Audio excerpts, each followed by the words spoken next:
easy. I'm doing giveaways to subscribers all the way up until the update. So if you guys want all of today's video, make sure you comment down below, press like.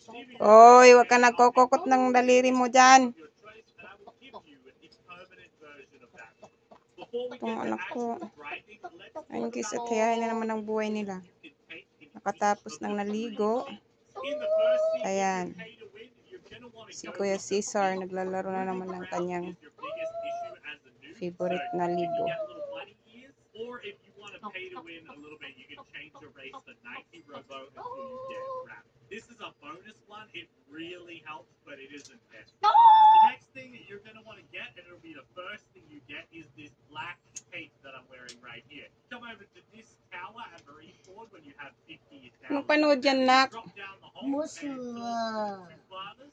Nak, anong panood dyan? Lux fruit. Ha? Lux fruit. Melee fruit swords gun.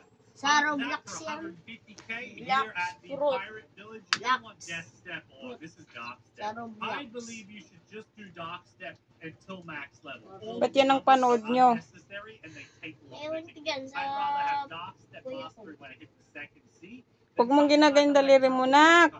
Kasi nga mahanap yung malakas na fruits. Na? And for fruit choices in the best order, Buddha would be